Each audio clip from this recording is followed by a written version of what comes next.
All right, everybody. Hope y'all are having a great day. And today we're going to be talking about Johntay Cook, the talented University of Texas wide receiver, freshman on campus. Now, On3 has him as one of the most talented recruits, forget the wide receiver position, of all time to set foot on the 40 acres, 32nd overall to be exact. Now, are the expectations too high for Johntay Cook headed into year one? Well, we're about to answer that. So, if you like the video, drop a like on the video, subscribe to the channel, and then comment down below if you agree or disagree with me. But I want you to put a well thought out comment down there. Let me know why you disagree with me if you disagree with me. I'm going to be giving you actual, legit data from recent NFL wide receivers and one college wide receiver. And then also Steve Sarkisian's history with the targets and distribution of targets in year one. Not year one, just in his previous history as a head coach. But again, we're heading right into it. So, where do we start off? Johntay Cook again. Very talented wide receiver out of DeSoto, Texas. 6 foot, 175 pounds. I mean, there's not much that you can ask for with this guy. And what I mean by that, I misspoke. There's not much more you can ask for with a wide receiver like this. The dude is absolutely just beaming with talent. I mean, you talk about the ability to adjust to footballs in midair. You talk about route running. You talk about just general hands, speed, quickness, yards after the catch, contact. I mean, he does it all. I mean, there's a reason why he's very talented. There's a reason why he's one of the most talented wide receivers to ever step foot on campus. And, I mean, when I'm talking about, I'm legit talking the only wide receivers that are above him listed from On3, Roy Williams, B.J. Johnson, Mike Davis, and maybe one more that I'm not mentioning. So the talent is real. And along with that talent comes expectations. Now, some of these expectations, are they realistic? Probably not. I mean, I've had some people say he's going to be the leading wide receiver for Texas year one. Okay? I mean, there's some people that they're expecting whether it's fair or not, and it's not fair, I'll tell you that right now, because it's not an apples-to-apples comparison to expect him to go and have an Xavier Worthy year one, or Xavier Worthy goes out there and has 103 targets. Why did Xavier Worthy have 103 targets? Because we needed him to. The wide receiver room when Steve started, and this is one of the coolest things about it. I mentioned it in my last video from the wide receivers. Steve Sarkisian has completely turned a barren wide receiver room into we have the second best wide receiver room in the country right now behind Ohio State. And you'll see one of the Ohio State receivers is on the list that I'm about to bring up to you. But so there's legit NFL talent on the roster for Johntay Cook in his year one. That didn't exist for Xavier Worthy. So it is an apples to oranges comparison, despite them being very similar talents. Despite them having similar profiles. I mean, they are very similar wide receivers, but at the same time, this is not the same freshman season. So I mentioned that NFL talent. And that's really the stickler here for the year one expectations for Johntay Cook. I don't think he's going to cut into Xavier Worthy's targets. I don't think he's going to cut into a guy like A.D. Mitchell's targets. J.T. Sanders. It just does not happen often. When you talk about like legit talented wide receivers that are going to be playing in the NFL probably the next year. So let's look at some of the past comparisons with historical data that we can. You look at Devontae Smith, Jalen Waddle, Jamison Williams. Well, Jamison Williams was at Ohio State, so Devontae Smith, Jalen Waddle out of Alabama. They both had legit NFL wide receivers alongside them when they were freshmen. Chris Olave, Jamison Williams, Garrett Wilson, Drake London, JSN, Marvin Harrison Jr., all the same thing. And Drake London, not really belonging with the Ohio State wide receivers at USC, he was alongside Michael Pittman and Amon-Ra St. Brown. So for him to go and get 50 targets his freshman year, yeah, that's pretty damn impressive, considering what we know now. That Michael Pittman Jr. and also Amon-Ra St. Brown, they're pretty good wide receivers. Okay, Devontae Smith, Jalen Waddle, same thing. They played with some really talented guys. Chris Olave, Jameson Williams. I mentioned their names. It's no brainer. They were with legit NFL talent. If there's one school that you can use to, just look at the freshman targets, it's the Ohio State. And what I'm talking about, I mean, they go back to the Terry McLaurin, Michael Thomas. I mean, like, it's every single year wide receivers being pumped out of that school. Certainly the wide receivers at their school took offense with them being called DBU. They want to be called wide receiver U. But that aside, I mean, you look, these are some really high draft picks. These are very talented guys. Well, only 3 of these dudes had more than 12 targets their freshman year. Only 3. So when that does happen, it's very special that it happens. And it really doesn't happen a lot. And that's also why I think that maybe the expectations for Johntay Cook heading into year 1, they're probably a bit too high. I mean, I'm right there with y'all. Johntay Cook is a very talented wide receiver, extremely capable, and he has a chance to actually, fulfill a role in this offense in 2023. But I think if all the wide receivers are healthy, if you have Xavier Worthy healthy, A.D. Mitchell healthy, Jatavian Sanders healthy, Jordan Whittington healthy, Isaiah Nayer healthy, if they all stay healthy, his path is very hard to get to the football field and to get targets. And I just don't see it happening in year 1, okay? So I mentioned Steve Sarkisian's target history. He's been fairly consistent when you talk about, him targeting football players, targeting wide receivers specifically. If you break down the numbers to a targets per game, okay, this is how it's been from Washington to USC and to Texas, and I'm only looking at years that he was a head coach for one specific reason. He has full control. It is no one else's say other than Steve Sarkisian's on when you throw the football. There's no overriding. There's not. He's the head dude. So look at this. All right, 33 targets per game. 28, 31, 33, 31, 35, 28, 31.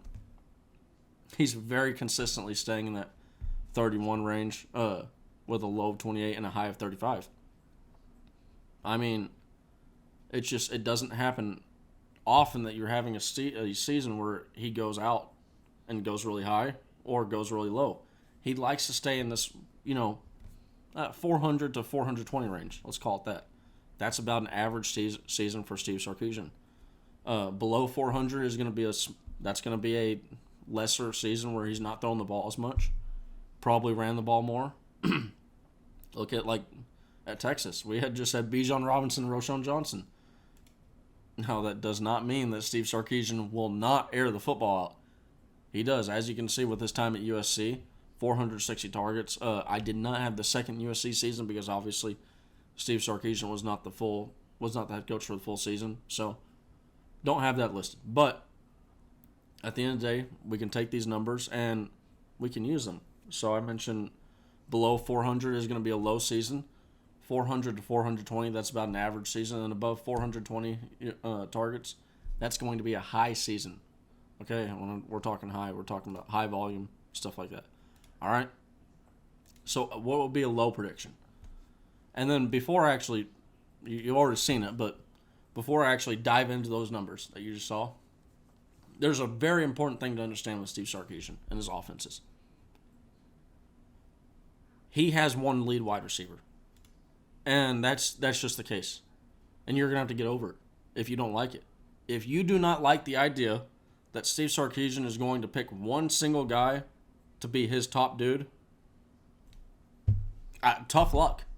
If I don't like it, it's tough luck. It's not me, I'm just telling you what's going to happen. He's going to have a wide receiver that, unless this guy gets injured, and that guy's name is probably Xavier Worthy, is going to get the lion's share of the targets. And I mean by a clear amount. It's not often that you actually even get close.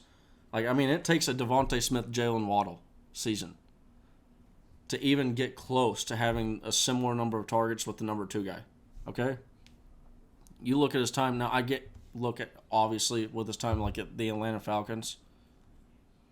Yeah, it's easy you got Julio Jones. That's the lead guy, okay? But you go back to his time with USC. Nelson Aguilar was his lead guy. Juju Smith-Schuster was third in targets. Then the next year, Juju Smith-Schuster after Nelson Aguilar. But it is a clear number 1. There's never been a second wide receiver under Steve Sarkisian to go above 99 target. Well, it's lower than that, but nobody's gotten 3 digits twice in 1 year. And it's just, that's going to continue with Texas. I don't see that changing. So, Xavier Worthy, he's going to get the lion's share of targets. And in this scenario that we're painting, I mean, we're trying to paint the best possible picture for Johntay Cook's targets here, okay? I know it doesn't seem like that, but I'm doing that. Look at what I did to Jordan Whittington. He just had a 75 target season, 72 target season, whatever. That's a decent regression right there, 50 targets right there. That's, I mean, if you're a Jordan Whittington fan, that's not cool, man.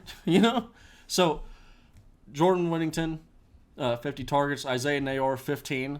Johntay Cook, 10. And the rest of the group, 7 through 15, 40. Why do I have 7 through 15? The targets don't stop at the top 6 guys. There are another 7 to 8 dudes that are going to command between 40 and 60 targets. It happens every year. And it's one of those things, sorry if you don't like it, just get over it.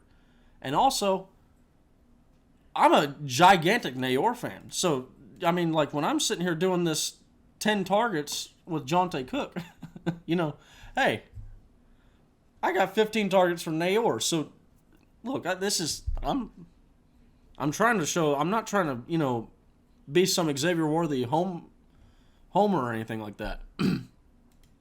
Going to the average predictions, okay? Xavier Worthy, we got 110. A.D. Mitchell, 75. Jatavian Sanders, 75. Jordan Whittington still at 50 targets, but we double Nayor to 30, and then we add 5 targets to Johntay Cook, and then add 15 for the 7 through 15 dudes.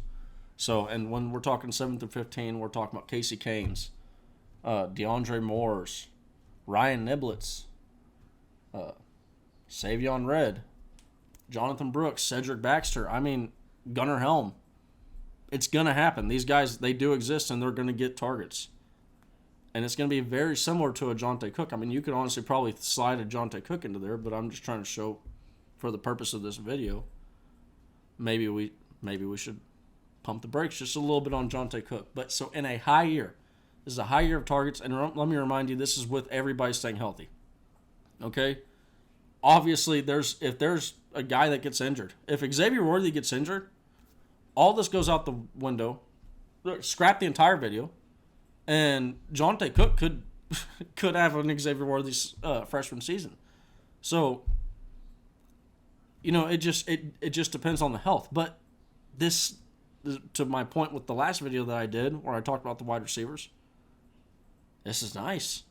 This is nice to where, hey, if we lose a guy, we got another dude that we have faith in, that can come in and produce. So in this high target scenario, 130 targets to Xavier Worthy, A.D. Mitchell gets 80 targets, Jatavian Sanders gets 80 targets, 60 targets to Jordan Whittington, 60 to Isaiah Nayor, Johntay Cook gets 30 targets, which would, let me just remind you real quick, okay? When we're talking about 30 targets, compare the 30 targets to this list right here, okay?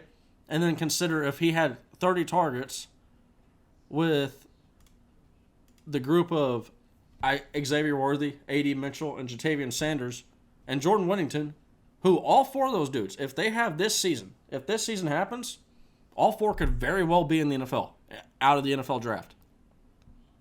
So, if he were to get 30 targets in this scenario, I mean, it is all gas, no brakes. no pun intended, just hammer that thing home. Pedal to the metal. But what does my personal prediction look like for Johntay Cook in year one? My personal prediction, Xavier Worthy, and this sits about 410 targets, I believe. 120 targets. A.D. Mitchell is going to get 90. JT is going to get 80. Jordan Whittington is going to get 80 targets. I don't think... Excuse me. I do not think that Jordan Whittington is going to see the regression that people are expecting. I think he's going to kind of plateau a little bit. Jordan Whittington is a dude. He catches the ball frequently. He's one of the most trustworthy players on the team. He blocks well. It's hard to find something to really complain about because he's shown the elusiveness. You want to complain about Jordan Whittington? Go watch the TCU game and tell me who your best offensive player was for that. Okay, and that includes names like Roschon Johnson and Bijan Robinson. Isaiah Nayor getting 60 targets in the scenario. Johntay Cook only 10, and then the rest 7 through 15, 50. So I believe that the Johntay Cook expectations, I believe they're just a little bit too high in year one. It is not an apples-to-apples scenario where you can look at, and this is what a lot of people are doing. It's very easy to look at Xavier Worthy and say, well, he had 100 targets his freshman year, so why can't Johntay?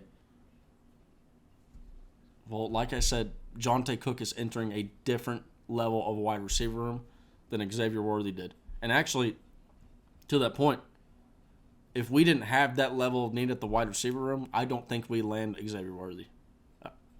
So, hope you all have a great day. Hope I didn't make y'all too mad with this one. But I know Johntay Cook, he's a very loved prospect. Trust me, I love him. But I'll say this. If he does get targets, like a legit amount of targets, okay? All gas, baby. Hook 'em.